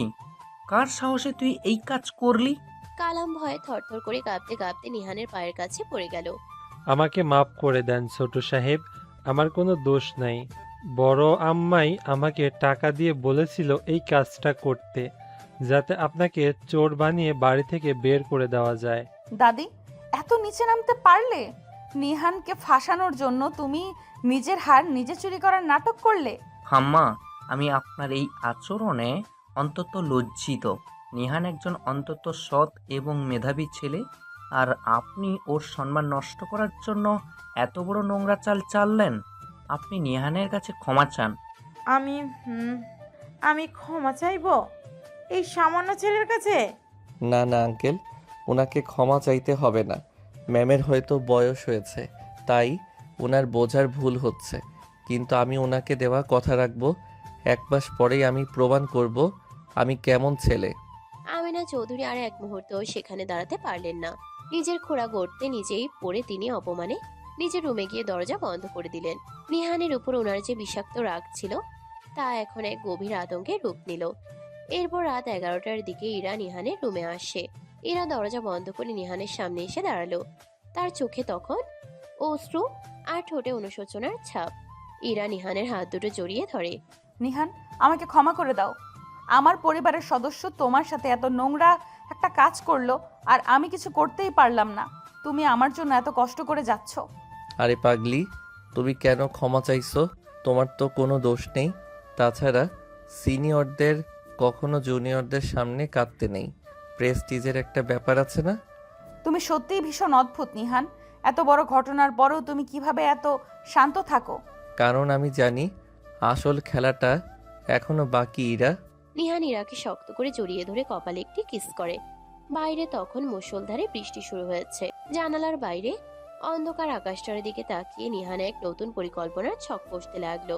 দিনগুলো বেশ এক অন্যরকম ছন্দে কাটছিল চৌধুরী ভিলায়। একদিকে নিহান ও ইরার লুকোচুরি দুষ্টু মিষ্টি প্রেম, আর অন্যদিকে আমেনা চৌধুরীর মনের ভেতরে জন্ম নেওয়া অচেনা এক অস্থিরতা। নিহানের খাবার খাওয়ার ভঙ্গি, কথা বলার ধরন, সামান্য হেসে ডান গালটা একটু কুচকে নেওয়া, এমনকি চা পানের সময় কাপ ধরার ভঙ্গিটা পর্যন্ত আমেনা চৌধুরীর ভীষণ চেনা চেনা লাগছিল। কিন্তু বহু চেষ্টা করেও তিনি কিছুতেই মেলাতে পারছিলেন না কাকে মনে পড়ছে ওনার, কার ছায়া দেখতে পাচ্ছেন তিনি এই নিহান নামের ছেলেটার ভেতরে। এই ছেলেটাকে যত দেখি ততই কেমন চেনা চেনা লাগে, আপন মনে হয়। কিন্তু এটা কিভাবে সম্ভব? কেন এটা হচ্ছে? আমেনা চৌধুরী চিন্তায় মগ্ন। অন্যদিকে নিহান বাড়ির ছাদে দাঁড়িয়ে শেয়ার বাজারের কিছু ফাইল নিয়ে আবিরের সাথে কথা বলছিল। হঠাৎ পেছন থেকে দুটি নরম হাত এসে নিহানের চোখ দুটো চেপে ধরলো। আবির, আমি তোমাকে পরে কল দিচ্ছি। এখন আমার জীবনের সবচেয়ে বড় ঝামেলার সামনে দাঁড়িয়েছে। নিহান কল কেটে দিয়ে চোখের উপর রাখা হাত দুটো আলতো করে ধরে টেনের সামনে নিয়ে এলো। পেছনে দাঁড়িয়ে আছে ইরা, পরনে নীল রঙের সুতির শাড়ি, ভেজা চুল পিঠে ছড়িয়ে রাখা। কি বললে তুমি? আমি ঝামেলা? দাঁড়াও, আজ তোমার একদিন কি আমার একদিন। ইরা নিহানের উপর রাগ দেখিয়ে চলে যেতে চাইলো, কিন্তু নিহান চট করে ইরার হাত ধরে তাকে টেনে একদম নিজের বুকের সাথে জড়িয়ে ধরলো। সিনিয়র বউ রাগ করলে কিন্তু ভীষণ মিষ্টি লাগে। তাছাড়া এখন তো ছাদে কেউ নেই, এই ফাঁকে একটু রোমান্স করা কি খুব বেশি অন্যায় হবে? ছাড়ো নিহান, দাদি বা বাবা দেখলে মহা বিপদ হয়ে যাবে। তুমি কিন্তু বড্ড বেশি দুষ্টু হয়ে গেছো দিন দিন। নিহান ইরার কোমরটা আরেকটু শক্ত করে চেপে ধরে। কেন? 5 বছর আগে তো আরো অনেক কিছুই করলাম, তখন পিচ্ছি ছিলাম। এখন বড় হয়ে গেছি, দায়িত্ব বেড়ে গিয়েছে। হ্যাঁ হ্যাঁ বরমশাই, তো বর হয়ে এখন বুঝি অফিসের কাজের ফাঁকেও শুধু আমাকেই ভাবা হয়? অফিসে কাজের বাহানায় ডেকে কে যেন আমাকে কিস করেছিল, মনে আছে? হিসেব তো এখনো বরাবর হয়নি ম্যাডাম। নিহানের এই কথা ইরা লজ্জায় একেবারে নিহানের বুকে মুখ লুকালো। নিহান আলতো করে ইরার গালে একটা কিস করলো। এরপর নিহান ইরাকে শক্ত করে জড়িয়ে ধরে তার ভেজা চুলে ঠোঁট ছুঁয়ে দিল। এখানে তাহলে তারা রোম্যান্স করুক, আমরা কাবাবে হাড্ডি হয়ে লাভ নেই। এরপর দৃশ্য পরিবর্তন হয়। দিনগুলো গড়িয়ে গড়িয়ে দেখতে দেখতে 3 সপ্তাহ কেটে গেল। আমেনা চৌধুরী এত কিছু ঘটে যাওয়ার পরও নিহানকে পুরোপুরি মেনে নিতে পারেননি। ওনার ভেতরের অহংকার আর নিহানের প্রতি সে অজানা ভয় ওনাকে আটকে রাখছিল। তিনি সবসময় দূর থেকে নিহানের প্রতিটি পদক্ষেপের দিকে নজর রাখতেন। চৌধুরী ভিলার স্টাডি রুমের লাইব্রেরি। রাত 9টা। বাইরে কালবৈশাখীর ঝড়ো হাওয়া বইছে। কড়কড় শব্দে বাজ পড়ার শব্দ হচ্ছে। জেনারেটরের হালকা গোলমালের কারণে পুরো বাড়ির আলো নিভু নিভু। নিহান তার ঘরে ফাইল নিয়ে কাজ করছিল। জরুরি কিছু কাগজপত্র খোঁজার জন্য সে একটি ছোট লাইট হাতে নিয়ে নিচতলার পুরনো লাইব্রেরি ঘরটির দিকে গেল। একই সময়ে আমেনা চৌধুরীও সেখানে গিয়েছিলেন, ওনার পুরনো একটি বই ডায়েরি খুঁজতে, যা লাইব্রেরির উপরের কাঠের বড় শেলফে রাখা ছিল। আমেনা চৌধুরী একটি ছোট কাঠের মইয়ের উপরে উঠে ডায়েরি খুঁজছিলেন। ডায়েরিটা কোথায় রাখলাম? কাজের সময় কিছুই খুঁজে পাই না। হঠাৎ বাইরে থেকে একটা তীব্র শব্দে বাজ পড়ল। বিকট শব্দে চমকে গিয়ে আমেনা চৌধুরীর পা পিছলে কাঠের মইটি হেলে পড়ল। আমেনা চৌধুরী আহ করে চিৎকার দিয়ে উপর থেকে সোজা নিচে পড়ে যাচ্ছিলেন। ঠিক সেই মুহূর্তেই নিহান লাইব্রেরির দরজায় এসে ঢোকে। আমেনা চৌধুরী চিৎকার শুনে সে এক মুহূর্তও নষ্ট না করে দ্রুত এগিয়ে গিয়ে ওনাকে ধরে ফেলে।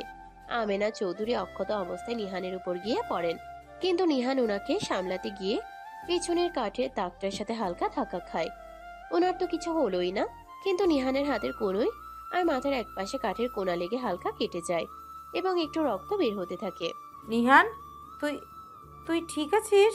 আমি ঠিক আছি ম্যাডাম, সামান্য লেগেছে। আপনি কোথাও আঘাত পাননি তো? আমেনা চৌধুরী একদম নিস্তব্ধ হয়ে গেলেন। নিহানের মুখে কোনো অভিযোগ নেই, কোনো ক্ষোভ নেই, কিন্তু নিজের ভেতরের কঠিন অহংকারের কারণে তিনি নিহানকে মুখে কিছুই বলতে পারলেন না। শুধু এক দৃষ্টিতে অবাক হয়ে নিহানের দিকে তাকিয়ে রইলেন। ওনাদের আওয়াজ পেয়ে ইরা আর ইরার বাবা আরমান রেজা দ্রুত লাইব্রেরিতে ছুটে এলেন। নিহান, কি হয়েছে? রক্ত পড়ছে কেন? আরে কিছু হয়নি এরা, একটু কেটে গেছে শুধু। নিহান, তুমি আম্মাকে বাঁচাতে গিয়ে আঘাত পেয়েছো? আমিনা চৌধুরী তখনও চুপচাপ দাঁড়িয়ে আছেন। তিনি মুখে কোনো কথা না বলে এক অদ্ভুত চাহনি নিয়ে নিহানের দিকে তাকিয়ে সেখান থেকে ধীর পায়ে নিজের রুমে চলে গেলেন। ওনার এই চুপ থাকা আর নিহানকে একটা ধন্যবাদ পর্যন্ত না দেওয়াটা যেন ওনার ভেতরে দ্বন্দ্ব ও অহংকারকেই প্রকাশ করছিল। ইরা ফার্স্ট এড বক্স নিয়ে দ্রুত নিহানকে সাথে করে তার রুমে নিয়ে গেল। নিহানের রুম। রাত 9:30। এরা খুব যত্ন করে কটন দিয়ে নিহানের মাথার এক পাশের আর কনুইয়ের হালকা কেটে যাওয়া জায়গাটা পরিষ্কার করে দিচ্ছে। নিহান ব্যথা একটু আহ করতেই এরা ওর দিকে রাগি চোখে তাকালো। একটু সাবধানে থাকতে পারো না? সব সময় হিরোগিরি দেখাতে হবে? যদি বড় কিছু হয়ে যেত? ওনাকে পড়ে যেতে দিতাম। তাছাড়া তোমার বর এত সহজে কাবু হওয়ার পাত্র নয়, সিনিয়র বউ। বরবর করবে না তো। দেখেছো দাদির ব্যবহার? তুমি ওনাকে বাঁচালে, অথচ দাদি একটা বাক্যও বলল না তোমাকে, একদম চুপ করে গেল। আমার খুব রাগ হচ্ছে দাদির ওপর। শান্ত হও ইরা, বয়স্ক মানুষ তো, মনের ভেতর হয়তো অনেক হিসাব মেলাচ্ছেন। সব কিছুরই একটা সময় থাকে। ইরা নিহানের মাথায় সুন্দর করে একটি ব্যান্ডেজ বেঁধে দিল। ঠিক তখনই রুমে ঢুকলেন ইরার বাবা চৌধুরী আরমান রেজা। নিহান সোফা থেকে উঠতে গেলে তিনি হাত দিয়ে তাকে বসতে বললেন। বসো নিহান, উঠতে হবে না, আমি তোমার সাথে একটু কথা বলতে এলাম। বলুন আঙ্কেল। আমি লাইব্রেরির ঘটনাটা কালামের কাছে শুনেছি। তুমি যেভাবে আজ আম্মাকে আগলে রাখলে তা দেখার পর আমার মনে আর কোনো সন্দেহ নেই। 1 মাসের পরীক্ষার কথা আম্মা বললেও আমি আজ নিজের চোখে দেখলাম তোমার মনটা কতটা বড়। বাবা, তুমি তো জানোই নিহান কতটা ভালো। হ্যাঁ মা, আমি জানি নিহান। আমি আম্মার সাথে আজ রাতে আবারও কথা বলবো। তোমার পক্ষে আমি নিজে সুপারিশ করব ওনার কাছে। বলবো যে এই ছেলেকে আর পরীক্ষা করার কিচ্ছু নেই। এরাকে তোমার হাতে তুলে দিতে আমার বিন্দুমাত্র দ্বিধা নেই। থ্যাংক ইউ আঙ্কেল, আপনার এই ভরসাটাই আমার কাছে অনেক বড় বিষয়। তুমি এখন রেস্ট নাও, কাল সকালে কথা হবে। ইরার বাবা রুম থেকে বেরিয়ে সোজা আমিনা চৌধুরীর ঘরের দিকে গেলেন। এরপর দৃশ্য পরিবর্তন হয়। আমিনা চৌধুরী রুমে। আমিনা চৌধুরী বিছানায় বসে আছেন। ওনার চোখ দুটো থমকে আছে ঘরের দেওয়ালে টাঙানো পুরনো ছবির দিকে। ঘরে ঢুকলেন আরমান রেজা। আম্মা, আমি আপনার সাথে নিহানের ব্যাপারে কথা বলতে এসেছি। কি কথা? আপনি কি এখনো নিহানকে পর ভাবছেন? ছেলেটা আজ নিজের শরীরে তোয়াক্কা না করে আপনাকে বাঁচালো। ওর মধ্যে যে আদব, সততা আর দায়িত্ববোধ আমি দেখেছি, তা আজকালকার ছেলেদের মধ্যে দেখা যায় না। আমি চাই আপনি 1 মাসের জেদটা ছেড়ে দিন। নিহানই আমাদের এরার জন্য সেরা পছন্দ। আপনি নিজের মুখে একবার নিহানকে মেনে নিন আম্মা। আমিনা চৌধুরী ছেলের কথা শুনে কোনো উত্তর দিলেন না। ওনার চোখে তখনও সেই পুরনো ছবিটার দিকে। ওনার ভেতরে তখন ঝড় বইছে। নিহানের হাঁটা চলার চেহারা আর আজ বাজানোর স্টাইল, সবকিছু যেন ওনার সেই মৃত ছোট ভাই সাজ্জাদ চৌধুরীর কথা বারবার মনে করিয়ে দিচ্ছে। আরমান, তুই এখন যা। 1 মাস শেষ হতে আর মাত্র কয়েকটা দিন বাকি। যা সিদ্ধান্ত নেওয়ার আমি 1 মাস পরেই নেব। ইরার বাবা আর কিছু না বলে একটা দীর্ঘশ্বাস ফেলে রুম থেকে বের হয়ে গেলেন। এদিকে নিহানের ঘরে ইরা তখনও নিহানের পাশে বসেছিল। নিহান ইরার মাথায় হাত বুলিয়ে দিতে দিতে মুচকি হাসছিল। তবে নিহানের চোখের গভীরে ছিল এক অজানা দৃঢ়তা। 1 মাসের মেয়াদ প্রায় শেষ হতে চলল, আর তার সাথে সাথেই চৌধুরী পরিবারের সে পুরনো কালো ইতিহাস সবার সামনে আসার সময়ও ধীরে ধীরে ঘনিয়ে আসছিল। রাত 10:30। নিহানের চ্যালেঞ্জ পূর্ণ হতে আর মাত্র 3 থেকে 4 দিন। আমিনা চৌধুরীর ঘর। পুরো বাড়ি যখন শান্ত, সবাই নিজ নিজ রুমে ঘুমানোর প্রস্তুতি নিচ্ছে, ঠিক তখনই আমিনা চৌধুরী নিজের ঘরে খিলেটে ব্যালকনির কাছে গিয়ে কারোর সাথে ফোনে ফিসফিস করে কথা বলছেন। ওনার মুখে ফুটে উঠেছে এক কুটিল হাসি। হ্যাঁ হ্যাঁ, আপনার ছেলের অনেক গুণ রয়েছে, শুনে খুব ভালো লাগলো। আপনারা তো শহরের এত বড় ব্যবসায়ী, আপনাদের সাথে সম্পর্ক করলে আমাদের ব্যবসায়িক জোট অনেক শক্ত হবে, এতে কোনো সন্দেহ নেই। আপনারা তাহলে সময় করে একদিন বাড়ি আসুন, আমরা কথাবার্তা সব সেরে নিই। শুভরাত্রি। ঠিক তখনই ঘরের দরজায় নক করে ভেতরে ঢুকলেন ইরার বাবা চৌধুরী আরমান রেজা। তিনি দরজার কাছে দাঁড়িয়ে আমেনা চৌধুরীর ফোনালাপের শেষ অংশটুকু শুনতে পেয়েছিলেন। তিনি অবাক হয়ে তার মায়ের দিকে তাকালেন। কার সাথে কি বিষয়ে কথা বলছো মা? আমি LM গ্রুপ অফ কোম্পানির মালিকের সাথে কথা বলছিলাম। তাদের একমাত্র ছেলের জন্য আমাদের ইরাকে পছন্দ করেছে। তারা প্রস্তাব নিয়ে আসতে চায়। কি বলছো মা? এত বড় সিদ্ধান্ত তুমি কাকে না জানিয়ে নিলে? এটা তো সম্ভব না। সম্ভব না কেন? তুই জানিস LM গ্রুপের সাথে আত্মীয়তা করলে আমাদের কোম্পানির মর্যাদা কতটা উপরে উঠবে? বাজারে আমাদের এন্টারপ্রাইজের শেয়ারের দর 1 লাফে দ্বিগুণ হয়ে যাবে। ব্যবসায়িক দিক থেকে এর চেয়ে ভালো প্রস্তাব আর কি হতে পারে? কিন্তু তুমি নিহানের ব্যাপারটা কি করবে? তুমি তো নিশ্চয়ই বুঝেছো ইরা আর নিহান দুইজনকে কতটা ভালোবাসে। আর কিছুদিন পরেই তো নিহানের 1 মাসের সময় শেষ হচ্ছে। তার সাথে সেই দিন নিহান নিজের জীবনের ঝুঁকি নিয়ে তোমাকে কিভাবে বাঁচালো, সেটাও কি তুমি ভুলে গেলে? থামবি তুই আরমান, তুই বড্ড বেশি আবেগপ্রবণ হয়ে পড়েছিস। নিহানের মতো এই ছোট লোক কর্মচারীর সাথে চৌধুরী পরিবারের রক্ত মিশতে দেব ভাবলি কিভাবে? আর বাঁচানোর কথা বলছিস, ওগুলো সবই দেখানো বাহানা। আমার আর ইরার মন জয় করে এই ভিলায় নিজের জায়গা পাকা করার জন্য ওই ছোট লোক কর্মচারীর চাল ছিল ওটা। ওই কর্মচারীর বিষয়টা আমি নিজেই দেখব। তুই এখন যা এখান থেকে। ইরার বাবা আমেনা চৌধুরীর এই অন্ধ অহংকার আর নিষ্ঠুরতা দেখে চরম হতাশ হলেন। তিনি দীর্ঘশ্বাস ফেলে রুম থেকে বের হয়ে গেলেন। ইরার বাবা চলে যাওয়ার পর আমেনা চৌধুরী জানালার দিকে তাকালেন। অন্ধকারের মধ্যে ওনার ঠোঁটের কোণে ফুটে উঠল এক বিষাক্ত কুটিল হাসি। 1 মাসের ডেডলাইন শেষ হওয়ার আগেই তোকে এই বাড়ি থেকে চোরের মতো তাড়াবো নিহান। আর ইরাকে এমন জায়গায় বিয়ে দেব যেখানে তোর মতো সামান্য কর্মচারীর ছায়াও পৌঁছাতে পারবে না। পরদিন সকাল 10টা, চৌধুরী ভিলা। আজ ছুটির দিন হওয়ায় নিহান ও ইরা দুজনেই বাড়িতে ছিল। আমেনা চৌধুরী ড্রয়িং রুমে বসে সবাইকে ডেকে পাঠালেন। সেখানে এসে হাজির হলেন ইরার বাবা, ইরা এবং নিহান।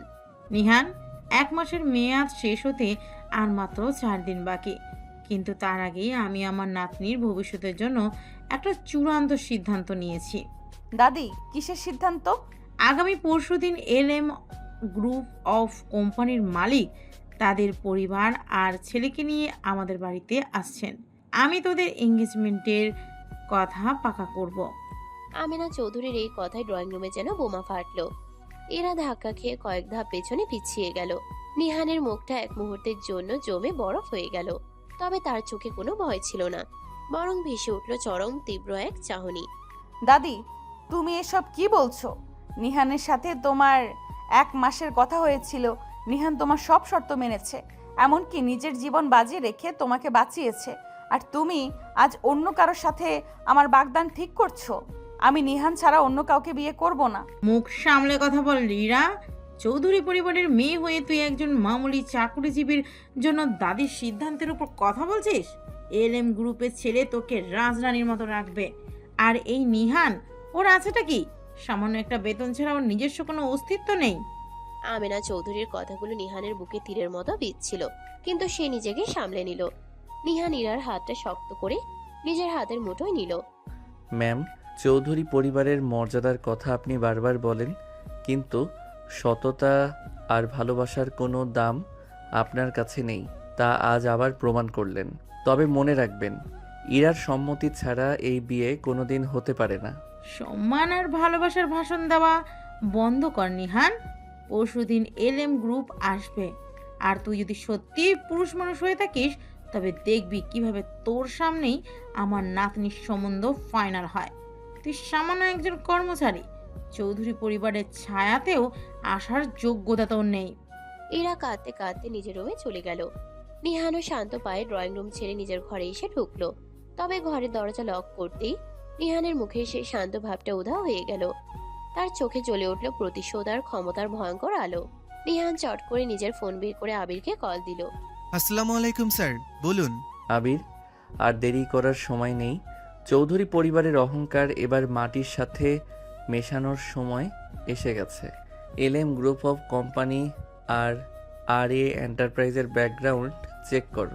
বিশেষ করে LM গ্রুপের মালিকের কি কি গোপন দুর্নীতি আর দেনা আছে, সব তথ্য আজ রাতের মধ্যে আমার টেবিলে চাই। Sir, don't worry. LM গ্রুপের মূল মালিক ব্যাংকের থেকে প্রায় বিপুল অঙ্কের লোন নিয়ে খেলাপি হতে চলেছেন। ওদের কোম্পানির আর্থিক অবস্থা এখন খুবই বাজে। ওরা শুধু নামেই LM গ্রুপ। পারফেক্ট। যে ধন সম্পদ আর মর্যাদার অহংকার আমেনা চৌধুরী করছেন, পরশুদিন সেই অহংকারই ওনার সবচেয়ে বড় লজ্জার কারণ হবে। আবির, আমাদের RA এন্টারপ্রাইজের 65% শেয়ার হস্তান্তরের অরিজিনাল ফাইল এবং ব্যাংকের লোন টেক ওভারের সব লিগেল পেপারস একদম রেডি রাখো। পরশুদিন LM গ্রুপের সামনেই পুরো সত্য চৌধুরী ভিলার সবার সামনে আসবে।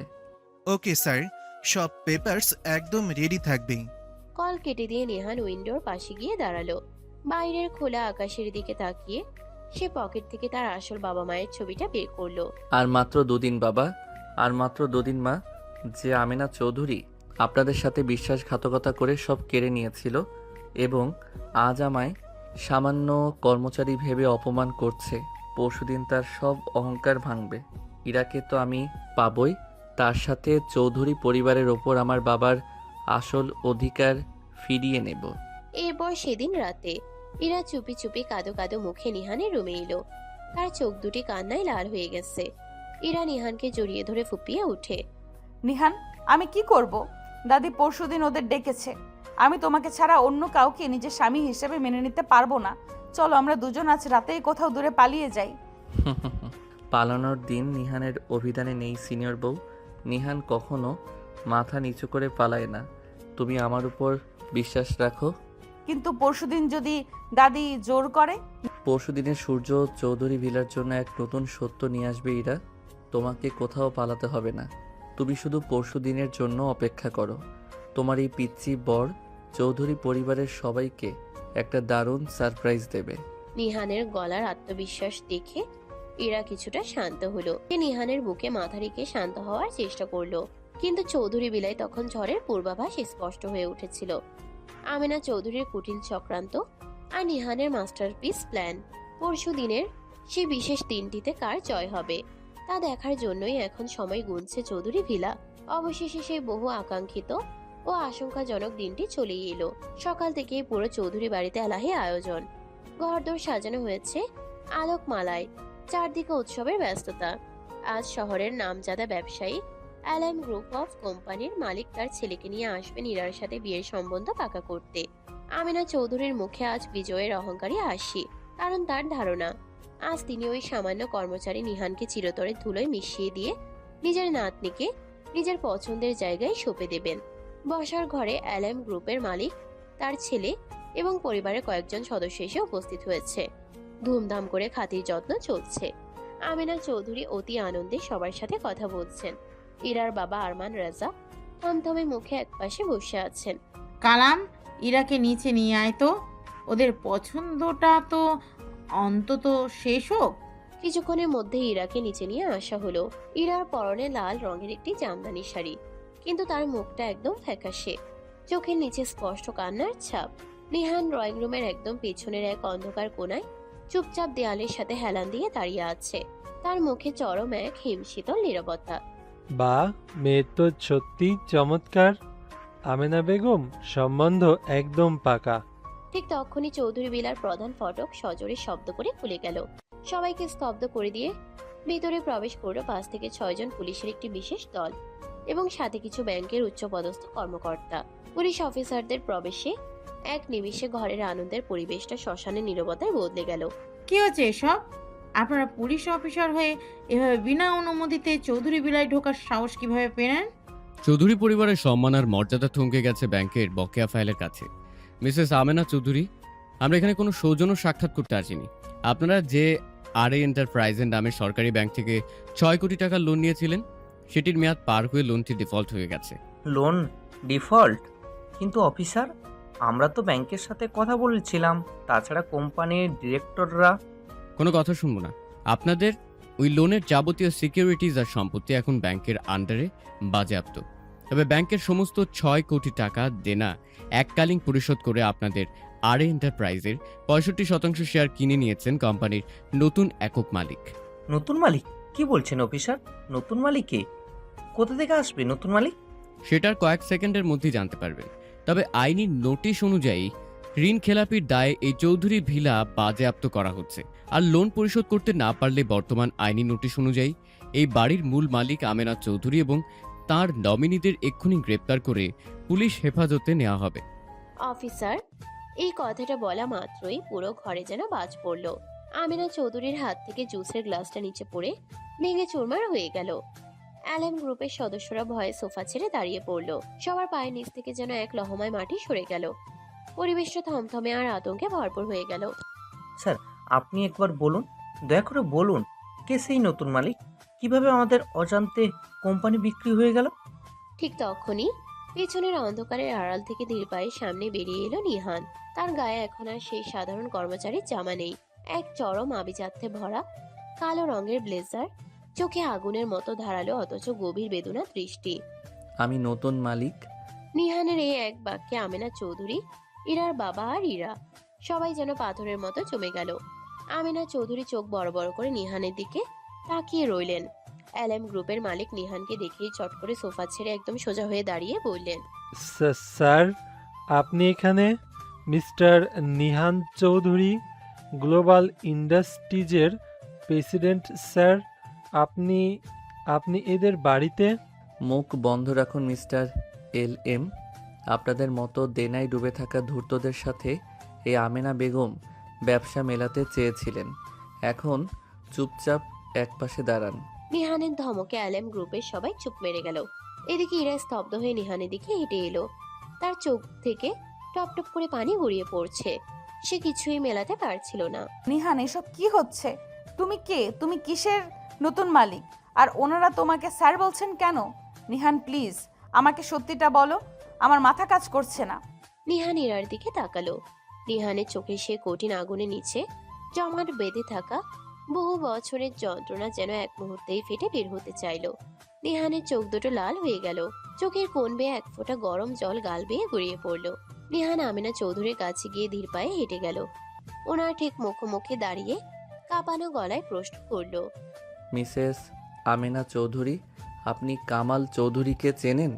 নামটা শোনা মাত্রই আমেনা চৌধুরীর চোখ দুটো আতঙ্কে কোটর থেকে বেরিয়ে আসার মতো হলো। ঘরের ভেতরে থাকা বাতাসটাও যেন থমকে গেল। ওনার স্ত্রী রাশেদা চৌধুরীকে চেনেন? আর আর তাদের 4 বছরের সেই একমাত্র সন্তান পিচ্চি নীলকে কি আপনার মনে পড়ে মিসেস আমেনা চৌধুরী? তুই তুই নীল? কামাল আর রাশিদার ছেলে নীল? না না, তুই তো 20 বছর আগে মারা গিয়েছিলি। মরে যায়নি, আল্লাহ আমাকে জ্যান্ত রেখেছিলেন আপনাদের এই পাপের রাজপ্রাসাদে মাটিতে মিশিয়ে দেওয়ার জন্য। নিহান আর কান্না সামলাতে পারল না। 20 বছর ধরে বুকের ভেতর চেপে রাখা এতিম ছেলের এই কান্না মুহূর্তেই ড্রয়িং রুমে আছড়ে পড়ল। সবাই নিস্তব্ধ হয়ে গিয়েছে। আপনারা আমার বাবা মাকে বলতেন টাকার লোভী ছিল না। আপনারা মুখ ফুটে একটাবার বললে তারা আপনাদের এই কোটি টাকার সম্পত্তি, এই অভিশপ্ত রাজপ্রাসাদ সব ছেড়ে আপনাদের পায়ে ফেলে এক কাপড়ে দূরে চলে যেত। কিন্তু আপনারা কি করলেন? একটা 4 বছরের অবুঝ বাচ্চার চোখের সামনে আপনারা আমার বাবা মায়ের গাড়ির ব্রেক ফেল করালেন। আমার চোখের সামনে আমার কলিজার টুকরো বাবা আর মাকে তিলে তিলে ছটফট করে মরতে হলো। কি ক্ষতি করেছিল আমার বাবা মা আপনাদের? ওই 4 বছরের অনাথ বাচ্চাটাকে এতিম করে আপনাদের কি লাভটা হলো বলুন? পুরো ঘরে এখন শুধু নিহানের বুক ফাটা কান্নার শব্দ। ইরার বাবা 2 হাতে মুখ ঢেকে অঝরে কাঁদছেন। আপনারা আমার বাবা মায়ের লাশগুলোকেও মাফ করেননি। অ্যাক্সিডেন্টের পর আপনারা গাড়িতে পেট্রোল ঢেলে আগুন ধরিয়ে দিয়ে সেগুলোকে পুড়িয়ে ছাই করে দিলেন। একটু দাফন পর্যন্ত হতে দেননি আপনারা। আজ 20টা বছর কেটে গেছে। 20টা বছর ধরে আমি একটা জায়গায় গিয়ে মোনাজাত করব। একটু কেঁদে বলবো, মা গো, বাবা গো, আমি ভালো আছি। সেই এক চিলতে কবরের জায়গাটুকুও আপনারা আমাকে দেননি। কিভাবে পারলেন আপনারা এতটা নিচু হতে? কিভাবে পারলেন একটা 4 বছরের বাচ্চার মাথার উপরে ছাদটা কেড়ে নিতে? আজ নিজের বাবা মায়ের কবরের কাছে গিয়ে একটু দাঁড়ানোর ভাগ্যটুকুও আমার নেই। নিহানের এই হৃদয় বিদায়ক আর্তনাদে পুরো ঘরে পরিবেশ ভারী হয়ে উঠল। নিহানের চোখ দিয়ে যেন রক্তের মতো জল ঝরছিল। এরা স্তব্ধ হয়ে দাঁড়িয়েছিল।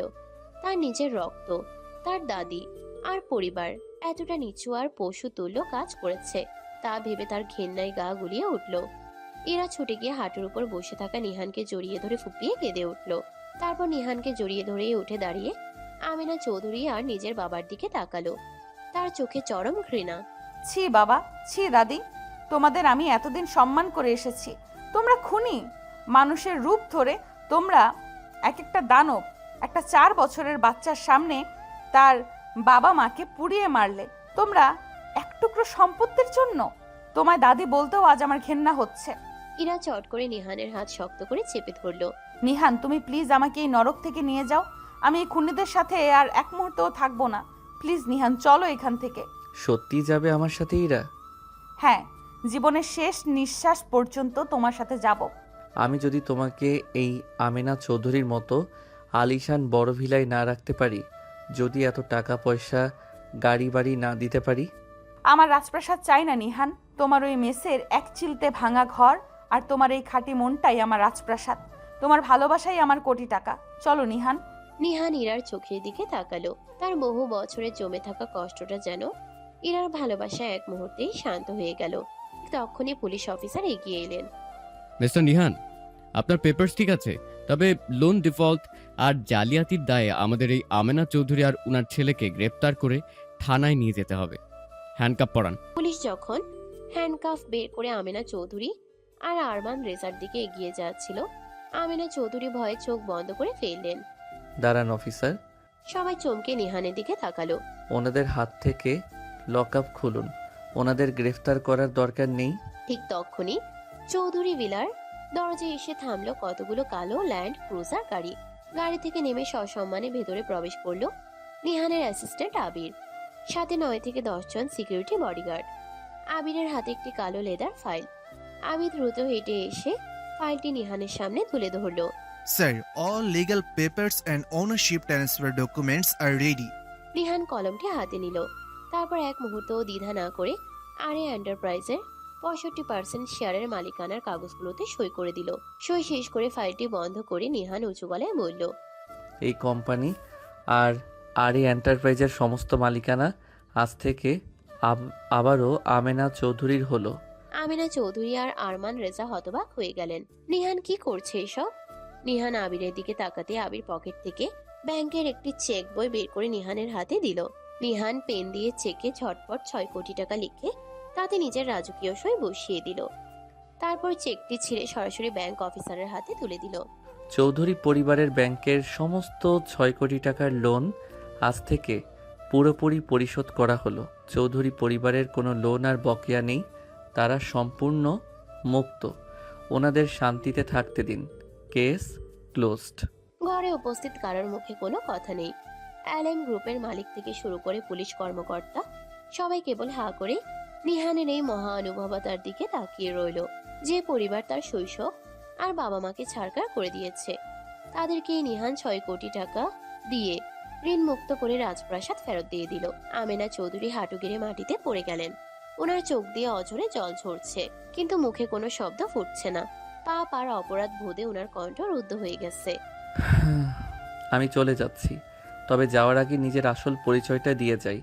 আমি শুধুই ওই মৃত কামাল চৌধুরীর এতিম ছেলে নীল নই, কানাডার গ্লোবাল ইন্ডাস্ট্রিজের প্রেসিডেন্ট নিহান চৌধুরী, যা আপনারা সারা জীবন চেষ্টা করলেও কোনোদিন ছুঁতে পারতেন না।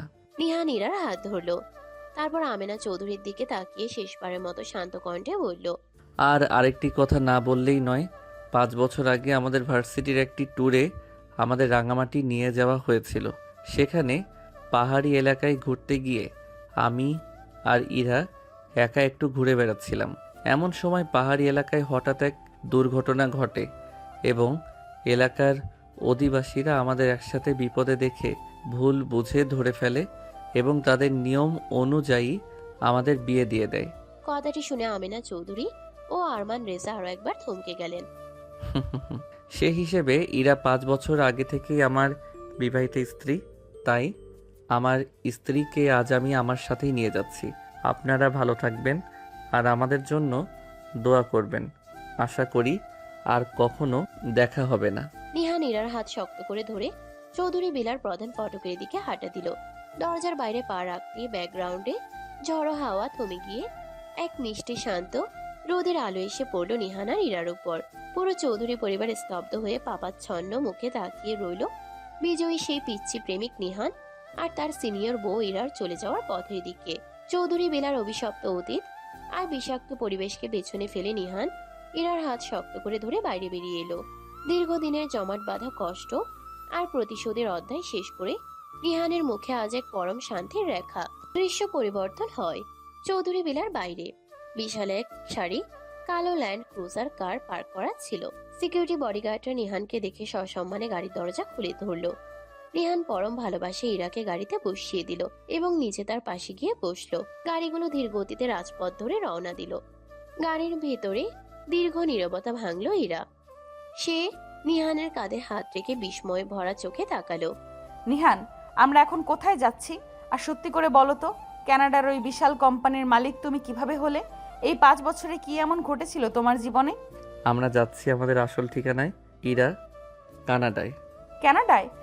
হ্যাঁ ইরা, 5 বছর আগে যখন আমি রাঙামাটির ঘটনা আর দাদির অপমানের পর দেশ ছেড়ে স্কলারশিপ নিয়ে কানাডায় পড়তে যাই, তখন আমার অবস্থা খুব একটা ভালো ছিল না। থাকার মতো ভালো কোনো জায়গা ছিল না। টিউশনি আর পার্ট টাইম কাজ করে কোনো মতে দিন কাটাতাম। তখন আমার ভার্সিটির একজন প্রফেসর ম্যামের সাথে আমার খুব ভালো সম্পর্ক গড়ে ওঠে। উনি আমার পড়াশোনা আর সততা দেখে খুব স্নেহ করতেন। ইরা এক মনে নিহানের কথা শুনছিল। নিহান হালকা একটা দীর্ঘশ্বাস ফেলে আবার বলতে শুরু করলো। একদিন ম্যাম জানতে পারেন যে আমার বাবা মা কেউ নেই, আমি একেবারে এতিম।